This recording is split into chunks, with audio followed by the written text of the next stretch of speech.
Good morning to all of you. Today we have a beautiful topic selected for the TED Talk, which is dauntless. You remember probably during your childhood days, you would have played this epic game, dauntless, in Playbox or in PlayStation or in Xbox, where we used to go around and kill our enemies, the monsters and everybody who are kind of fighting against us in groups. So that probably would have given you an idea about how you can face with the difficulties and obstacles in your life. Challenges are being made into opportunities, and it will make us resilient, it will increase our strength, and it will modify our character. So being dauntless is very important in our life. Like we know that when you go ahead to embark on a mission, we should be trusting in ourselves. We should trust in the decision which we have made. We should trust our partners, and after all, trust the Almighty God that we are going to succeed and go ahead and above the obstacles which we are going to face. It always feels impossible until it has been successfully done. That is what Nelson Mandela once told his disciples and friends. You probably would be knowing about wine, isn't it? The new wine and old wine. So what is the wine? The wine is our aim, the target which we are going to pursue for, and the wineskin is ourselves. So if you are planning to go ahead against a challenge to reach a target, not only you have to store your wine, your aim, but also you have to break open your shell to become new wineskins. So we have to change ourselves whenever we embark on a new things in our life. That is a model shown by the wineskins. I thought I will share two of the episodes in my personal life of how I was transformed in my life and why I am standing in front of you at this stage. It was in 1986 when I passed my MBBS from Medical College Kottayam, and my father actually wanted me to go abroad for my postgraduate studies. It was not like this now. There were no mobile phones at that time. There were no SMS, no Facebook, no WhatsApp, no Instagram, and even TV was a luxury at that time. The only way we could communicate with the people at home from abroad was by Indian airmail. I don't know, any one of you would have seen this envelope, which was very familiar to us, the old generation people. So I took my first flight in my life in 1986 to Mumbai, and then to Zurich, and then I was supposed to land in Dublin. So when I arrived in Mumbai, my travel agent said, "Doctor, you may please go to the Irish embassy, Dublin is in Ireland, and meet the High Commissioner office and ask them whether I need a visa to go to Ireland." We knew I don't need a visa because it was part of the Commonwealth country. We get the visa stamped at arrival.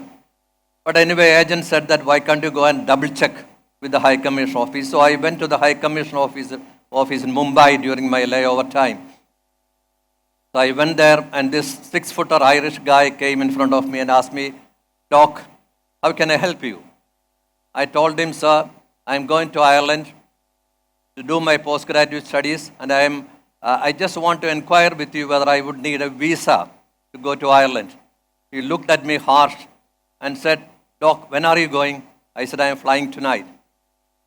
Then he stopped for a moment and said, "You Indians always do things at the last minute. If I say you need a visa now, what will you do?" I was really ashamed, and I knew that the Indian population is so much used to do things at the last minute. So that gave me a lesson. He said, "I don't need a visa, you go in peace." From that time onwards, I always decided that whenever I embark on something in my life, I do it in advance. I plan for it in advance. And that was a great message I got it from him. Then I got into the flight. During that time, now we can transfer the Indian currency to dollars or pounds or whatever. Those time we had a limitation of $800. My father gave me 800 rupees, and he told me that you can change it in foreign exchange. So I got 13 pounds from Mumbai airport, foreign exchange. That's all money I had when I was boarding into the flight to go to Zurich and then to Dublin. So I arrived in Zurich, There was about 8 hours layover time in Zurich airport. And I had a lot of water from the common water source, but I really desperately wanted to have a cup of tea. And I had my 13 pounds in my pocket. So I went to a hotel, a restaurant in the airport, but I didn't know how to order for a tea. I didn't know how they are going to give me the tea. So I waited there for a long time to see one customer coming in. And he went, and I saw that they are giving boiled water in a mug. And they gave a small bag with a string attached to it to him and a few packets. So he put this packet into the water. That's the first time I'm seeing a tea bag in my life. And stirred it for some time, took it out, put some sugar, milk, and he had the cup of tea. So after he left, I went inside and I also ordered for a cup of tea. So they gave me, then I just pretended that I know everything, how to make tea and everything. But at the end of the tea drinking, I went to the kiosk and asked how much it cost me. Then they said 1.5 franc. So I didn't have franc. I asked them, would you take pounds? Yes, we do. But the only thing is that we don't give the balance in pounds, we give the balance only in franc. So I lost 2 pounds out of 13. I had 11 pounds in my hand when I was landing in Dublin. That was January 4th. I could see the snow falling on either side of the flight through my window. It was about 28 degrees in India, and I was directly landing into something like we are entering into the fridge. So I got out, got my visa stamped, and I booked for a taxi, and I went to the taxi stand. I was waiting for some time. Suddenly a huge car came and parked in front of me. It was a Mercedes-Benz E-Class, which I was seeing it for first time in my life. And the driver came out and said, Doc, this is your taxi. I said, no, this is not my taxi. I didn't ask for a Mercedes-Benz.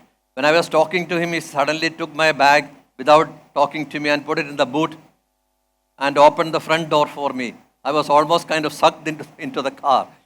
So I was so scared. I got 11 pounds in my pocket. And I asked the driver on my way. The Irish accent, is very difficult to understand. How long would it take me to reach my apartment? He said 20 minutes. My apartment was in South Circular Road in Dublin, where it was in 222, 223 or 224. My brother had a piece of paper in his hand when he came from Ireland, and he forgot. He lost it somewhere, and the only thing he remembers, it is somewhere around 224 South Circular Road. So I was traveling in the car. The meter started ticking down, 1 pound, 2 pound, 3 pounds, and I was so scary. I wasn't sure how much it is going to be. I can't ask the driver because he will say, look at the meter. So we ultimately reached 222. I got out from the car, looked at the number. It happened to be a mosque. It was not my apartment. 223 was locked completely. Then I told my driver it was about 10 pounds, 30 pence at that time on the screen.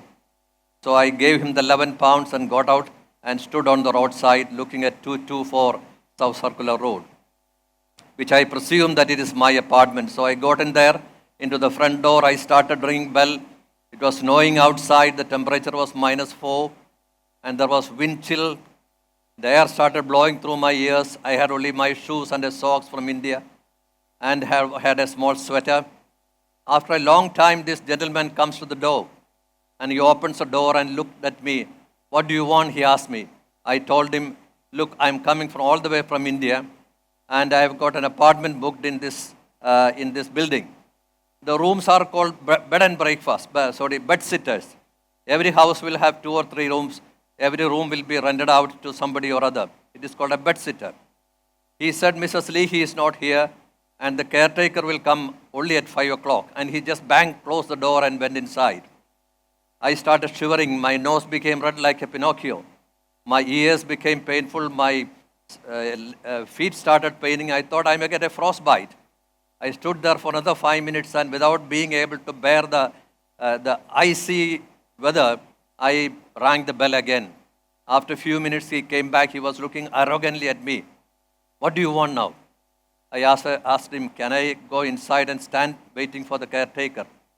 He kept the door open and told me, do what you want, and he just disappeared. Later I came to know that he is a policeman, retired. So I got inside the flat, and I put all my boxes down there. and it was still cold inside. And after a few minutes, I started shivering again. So I slowly walked up the steps and I saw a room which is kept open. I got inside, and the whole letters and everything was shattered all around with the saucepans which is charred and half cooked, and everything was there. And I looked at the letters, it is written Dr. Ravu.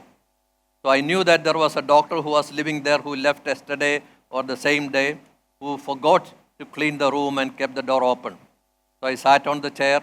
Fortunately, there was an electric heater on the side.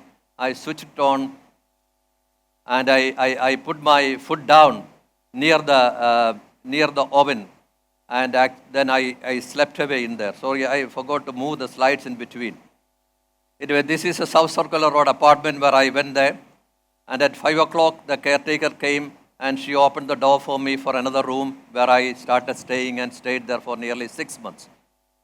And during that time, I did my FRCS Part 1 course from the Royal College of Surgeons of Ireland, which is just about a kilometer away from my apartment, from my bedsitter.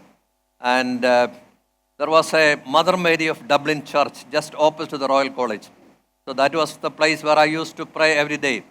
I had no money, so I put two pence every day in front of Mother Mary's shrine and go to the Royal College.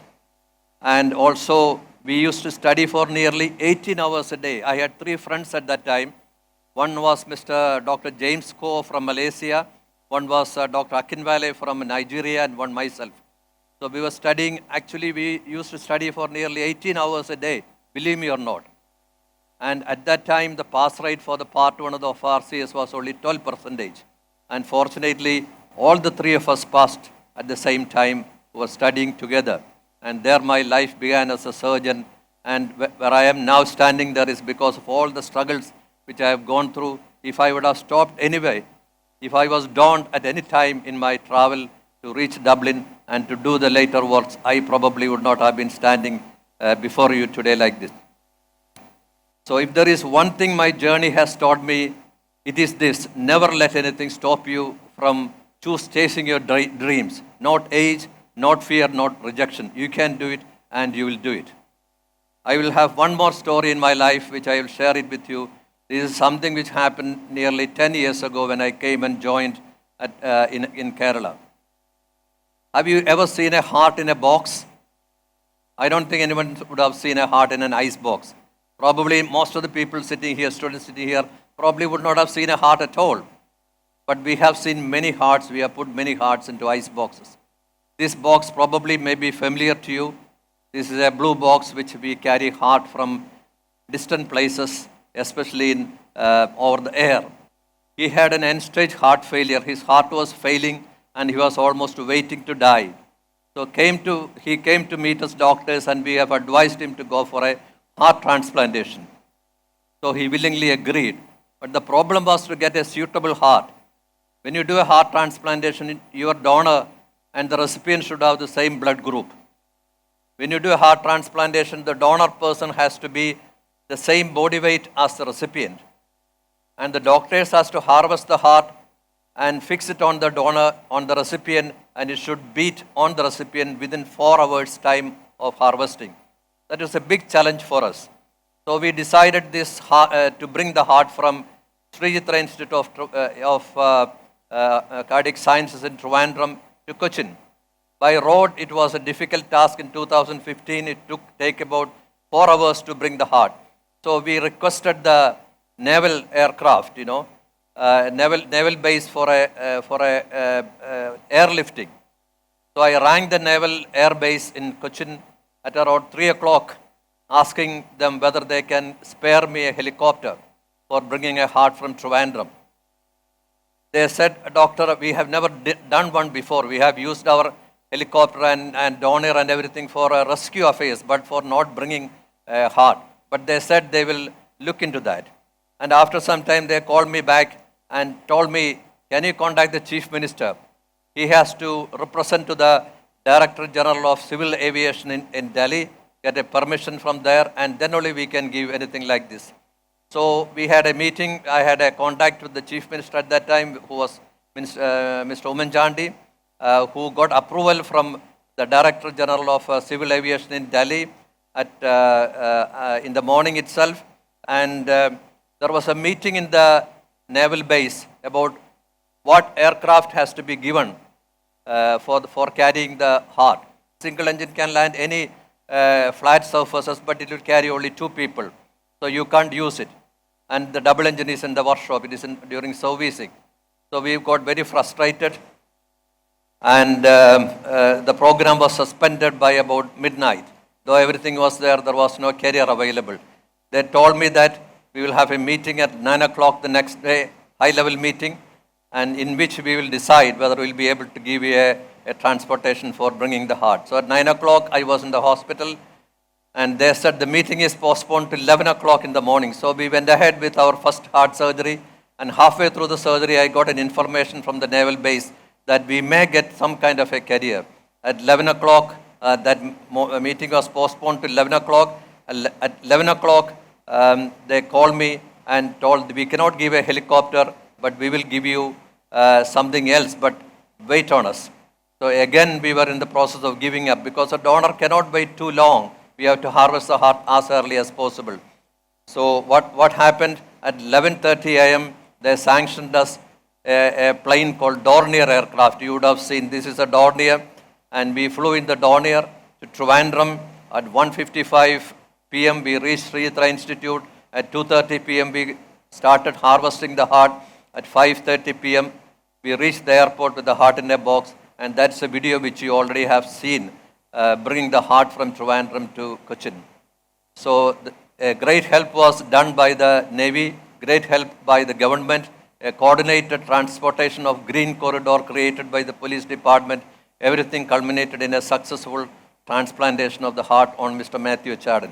A guy called Mr. Neelakanta Sarma, wife and children agreed to give the heart of their husband in spite of the accidental death.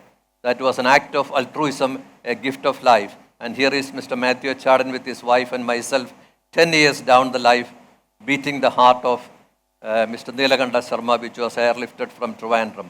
So we had so many obstacles in our life. We had to face so many difficulties. We had to overcome so much of obstacles, but we persuaded, and at the end we got a good result. Thank you very much.